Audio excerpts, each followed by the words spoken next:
नमस्कार, आप देख रहे हैं न्यूज फॉर एशिया और मैं हूं गीतिका पांडे। केंद्रीय गृह मंत्री अमित शाह ने रविवार को पश्चिम बंगाल के शांतिपुर में एक रोड शो का आयोजन किया।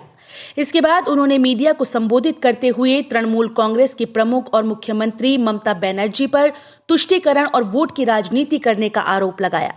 शाह ने कहा कि कूच बिहार के सीतलकुची में 4 लोगों की मौत के लिए दीदी का भाषण जिम्मेदार है।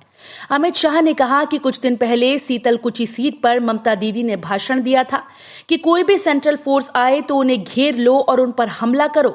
मैं दीदी से पूछना चाहता हूं कि क्या आपको वो भाषण उन 4 लोगों की मौत का जिम्मेदार नहीं लगता? गृह मंत्री शाह ने कहा कि जिस प्रकार से इस घटना का राजनीतिकरण किया जा रहा है, ये बहुत दुखद है। मैंने ममता दीदी के बयान देखे हैं। उसी बूथ पर सुबह आनंद बर्मन के गुंडों द्वारा हत्या कर दी गई ताकि वहां पर मतदान ना हो और सीआईएसएफ के हथियार लूटने की कोशिश की। यही नहीं, अमित शाह ने आगे कहा कि ममता दीदी सिर्फ 4 लोगों को श्रद्धांजलि देती हैं, उनको आनंद बर्मन की मौत की नहीं पड़ी। मृत्यु में भी तुष्टीकरण और वोट की राजनीति करना ममता दीदी ने बंगाल की राजनीति को कितने नीचे गिराया है, ये इसका उदाहरण है। बंगाल के चुनाव के चौथे चरण के मतदान में कल एक दुखद घटना हुई।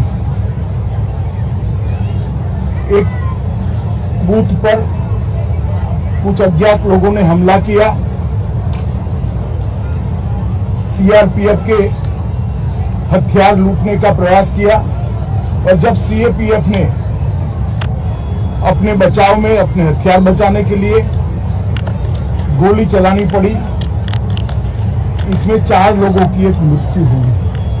ये बहुत दुखद घटना है, मगर इससे ज्यादा दुखद जिस प्रकार से इस घटना को पॉलिटिसाइज किया जा रहा है वो है। मैंने ममता दीदी के स्टेटमेंट देखे हैं। उसी बूथ पर सुबह आनंद बर्मन का हत्या कर दिया गया, गुंडों द्वारा हत्या कर दिया, और वो इसलिए हत्या कर दिया गया कि वहां पर मतदान न हो पाए। उसी बूथ पर हमला किया गया और उसी बूथ पर सीआईएफएस के हथियार लूटने का प्रयास किया, मगर ममता दीदी सिर्फ 4 लोगों को श्रद्धांजलि देती है। आनंद बर्मन की मौत की उनको नहीं पड़ी। मृत्यु में भी तुष्टीकरण और वोट की राजनीति, बंगाल की राजनीति को ममता दीदी ने कितना नीचे गिराया है, ये इसका एक उदाहरण है।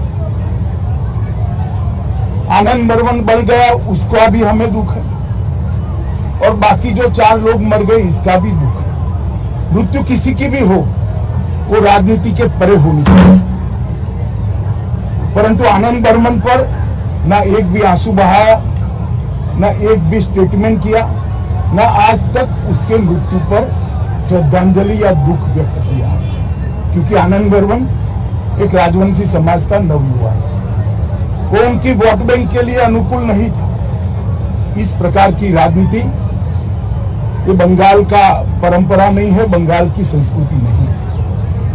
और उसी सीतलकुची सीट पर ममता दीदी ने कुछ ही दिन पहले भाषण किया था कि सीआईएफएस सीएपीएफ वाले आए तो उनको घेर लो, उन पर हमला करो। मैं पूछना चाहता हूं ममता दीदी को, एक शार्प सवाल पूछना चाहता हूं कि क्या आपका वो भाषण वो 4 लोगों के मृत्यु के लिए जिम्मेदार नहीं है क्या? अगर आप वो भाषण न करती कि 4 युवा सीआरपीएफ पर हमला करने का हिम्मत करते क्या? आपने उनको उकसाकर एक गोलीबारी का कारण दिया।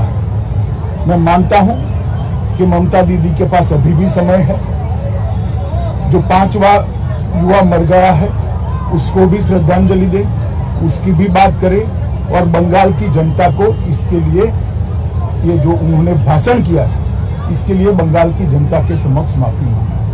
और साथ में मैं बंगाल की जनता को विनम्र भी करना चाहता हूं, ये एक घटना छोड़कर बाय एंड लार्ज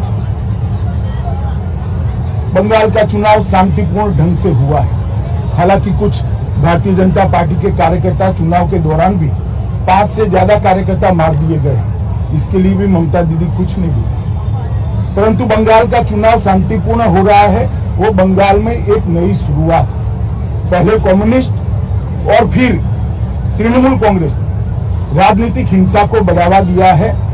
बंगाल इससे बाहर आ रहा है। बंगाल की जनता को मेरा करबद्ध निवेदन है, बाकी के 4 चुनाव में भी शांतिपूर्ण ढंग से लोकतंत्र के उत्सव को मनाएं, चुनाव करें, अपने पसंदीदा प्रत्याशी को जिताएं और बंगाल के अंदर शांतिपूर्ण चुनाव का एक नया इतिहास सर्जने का काम करें। साथ में मैं बंगाल की जनता को ये भी वादा करना चाहता हूं कि 2 मई के बाद जब भारतीय जनता पार्टी की सरकार यहां मोदी जी के नेतृत्व में बनेगी, ये चुनावी हिंसा, राजनीतिक हिंसा हमेशा के लिए बंगाल को छोड़कर चली जाएगी, क्योंकि राजनीति हिंसा करने वाले लोगों को आप निश्चित रूप से परास्त करने वाले हैं। मैं फिर से एक बार शांतिपूर्ण चुनाव के लिए सभी को अपील करता हूं, सभी दल के कार्यकर्ताओं को अपील करता हूं कि चुनाव आयोग के बनाए हुए नीति नियमों के अनुसार हम चले, इसका पालन करें और चुनाव को शांतिपूर्ण रखें।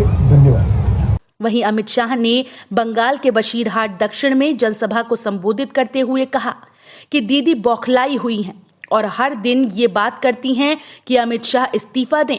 दीदी, जब जनता मुझे कहेगी मैं तब इस्तीफा दे दूंगा, मगर आप इस्तीफा तैयार रखो। 2 मई को आपका इस्तीफा जरूर देना होगा।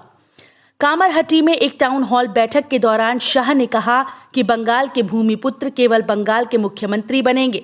उन्होंने कहा कि हम बंगाल की जनता के सामने परिवर्तन का संदेश लेकर आए हैं। हम एक मुख्यमंत्री बदलकर दूसरे को बैठाने नहीं आए।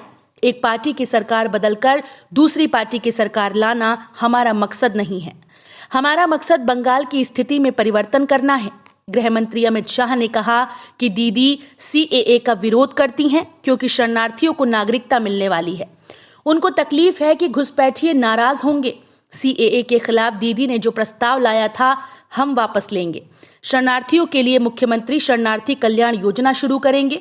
उनको सालाना 10,000 रुपए सहायता दी जाएगी। अमित शाह ने कहा कि कुछ दिन पहले TMC की एक नेता ने बयान दिया कि अनुसूचित जाति के लोग स्वभाव से भिक्षा मांगने वाले हैं।